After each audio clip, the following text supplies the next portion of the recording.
1592년 봄, 조선은 오랜 평화에 익숙해져 있었습니다. 하지만 동쪽 바다 건너 일본에서는 심상치 않은 움직임이 감지됩니다. 도요토미 히데요시의 야욕은 조선을 넘어 명나라까지 향하고 있었습니다. 정작 조선 조정은 침략의 규모를 제대로 판단하지 못했는데요. 변방의 방비는 다가오는 대군을 막기에 충분하지 않았습니다. 평화로운 봄날, 누구도 곧 닥쳐올 거대한 폭풍을 예상하지 못했습니다.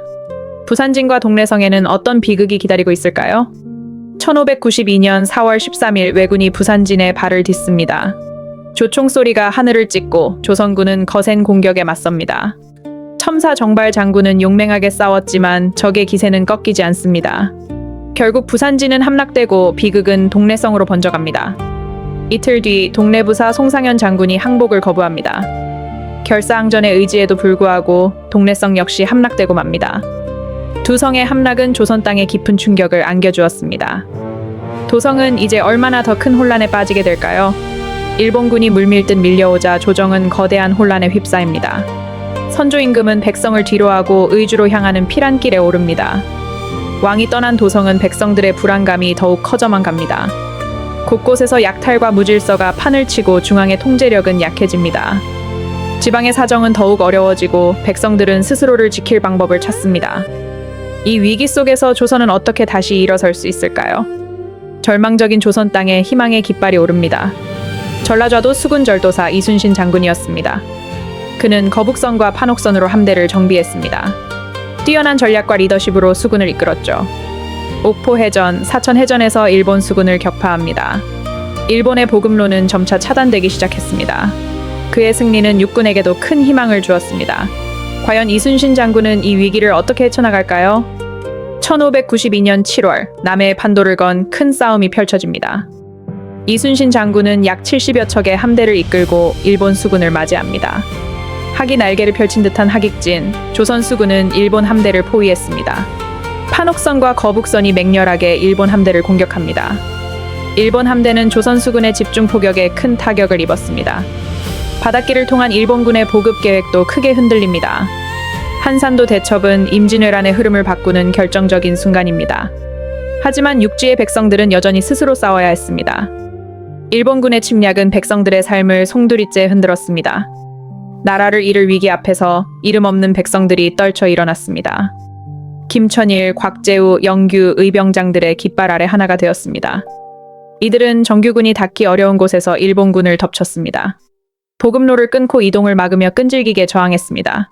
작은 불씨들이 모여 큰 불길이 되어 일본군을 위협합니다. 과연 이들의 활약은 전쟁의 흐름을 바꿀 수 있을까요? 이 기세로 진주성을 지켜낼 수 있을지 다음 장면에서 이어집니다.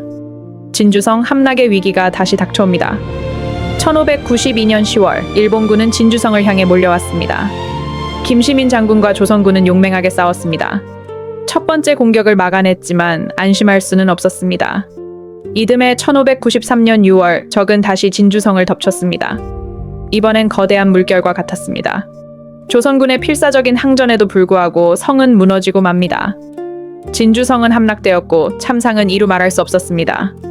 이 끔찍한 전투는 조선에 깊은 상처를 남겼습니다. 과연 이 비극 끝에 조선은 다시 일어설 수 있을까요?